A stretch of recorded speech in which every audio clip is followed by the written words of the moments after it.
देखिए, ये 2 बातें हैं। एक वी से कि गीता आपको चूज़ करती है, मीनिंग कि जब कुछ अच्छा होता है ना, जब आप भगवान को मानते हो, उनकी कृपा के बिना नहीं हो सकता।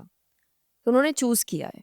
बट कई बार ना ये एक ना बहाना भी हो जाता है कि इंसान पढ़ नहीं रहा क्योंकि अरे गीता मुझे चूज़ करेगी।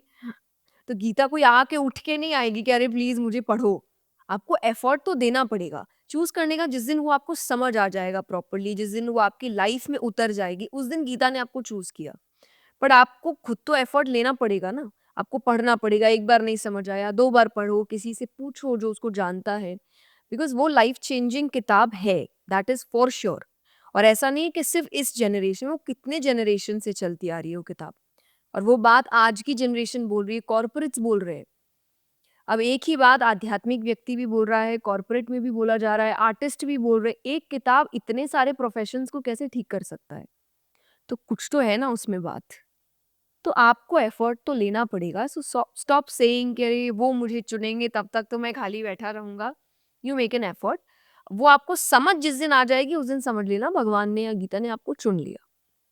क्या उसमें सही में सारे जवाब हैं क्यों, कैसे, क्या, कब हो रहा है आपकी ज़िंदगी में? अब इसमें भी सारे जवाब का मतलब क्या होता है? अब आप बोलेंगे कि मेरे लाइफ में ऐसे-ऐसा कोई प्रॉब्लम आया, उसका एग्ज़ैक्ट आंसर तो नहीं है। नहीं, उस प्रॉब्लम का रूट कॉज़ क्या है वो पता करो, उसका आंसर उसमें मिल जाएगा।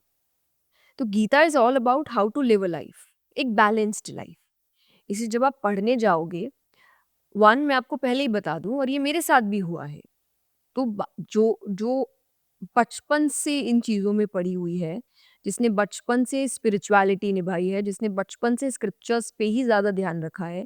मैंने जब फर्स्ट टाइम गीता पढ़ी थी, पहली बार मेरा रिएक्शन था, ये कोई आज के टाइम पे रिलेटेबल किताब नहीं है। सब सर के ऊपर से गया है। ये कैसे आज का इंसान फ़ॉलो कर सकता है? 2, 3, 4 बार पढ़ते-पढ़ते आपको लगता है नहीं, कुछ तो है। ये इनडायरेक्टली कुछ और समझाने की कोशिश कर रहा है। तो आपको एक तो टाइम लगेगा और टाइम इसलिए भी लगेगा क्योंकि Gita is song of the lord, भगवान के शब्द हैं। अब आप नॉर्मली भी आपके टीचर्स को पकड़ लो, जो टीचर्स का इंटेलेक्ट लेवल है, आपका है क्या उतना? नहीं। जब एक नॉर्मल इंसान का आप मानसिक स्तर नहीं समझ सकते, आपको उसके लिए उतना पढ़ना पड़ता है, उस स्तर तक पहुँचना पड़ता है, आपको लगता है फर्स्ट रीडिंग में आप भगवान के मानसिक स्तर तक पहुँच सकते हैं। और भगवान तो बहुत बड़ी चीज़, मैं नॉर्मल शास्त्रों के लिए भी कहती हूँ कि आज वेदव्यास जी जो रचयिता है सबके, वो जो बोलना चाह रहे हैं, आपको लग रहा है आप एक सिटिंग में समझ लोगे? उन्होंने पूरी ज़िंदगी लगा दी, इतना ज्ञान प्राप्त किया, वो खुद भगवान का एक अवतार है और आपको लग रहा है वो क्या बोलना चाह रहे थे, आप एक बार किताब खोलेंगे, आपको सब समझ में आ जाएगा। इतने हम इंटेलिजेंट होते तो हमारी लाइफ़ ऐसी नहीं चल रही होती ना। हमको ये नहीं पता हमको कल क्या करना है ठीक से, हम खुद इतने कन्फ्यूज़्ड हैं हर जगह। और कन्फ्यूज़न ही स्टार्टिंग है गीता जी की।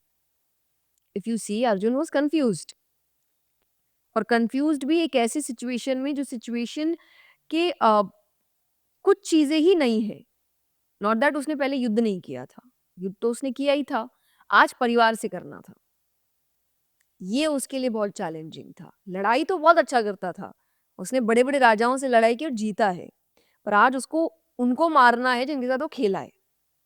उसके कज़िन्स हैं, सामने उसके भीष्म पितामह हैं, सबसे फ़ेवरेट। आज उसको उसको मारना है। एक टाइम आएगा युद्ध में जब उसको पता चलेगा कि मुझे इनको मार देना है। तो उसको लग रहा है इससे अच्छा तो मैं ही सब छोड़ दूँ। मैं घर छोड़ के चला जाता हूँ। मैं जंगल चला जाता हूँ, मुझे ऐसा राजा ही नहीं बनना जिसमें मेरा परिवार के ऊपर बैठ के मैंने जीत हासिल की है। तब भगवान उसको सिखा रहे होते हैं कि यहाँ पे राइट क्या है, रॉन्ग क्या है। तो आपकी लाइफ में अधिकतर चीज़ें कन्फ्यूजन में है। आपके करियर, आपके रिलेशनशिप, आपकी फैमिली इश्यूज़, आपके खुद के थॉट्स, सबको लेके हम कन्फ्यूज़्ड हैं। तब वो कन्फ्यूजन गीता जी दूर करती है। तो just take some time, 2 to 3 readings and you will understand कि वो इतनी सही बातें समझा रही है आपको, जो सबको समझ आता है। अभी दिल टूटता है तब समझ आता है ना, प्यार सच्चा नहीं है। तो हमारी आदत है ठोकरें लगने के बाद हमको थोड़ी बुद्धि आती है। बट आई थिंक अगर आप समझदार होंगे तो उससे पहले आप गीता जी समझ जाएँगे।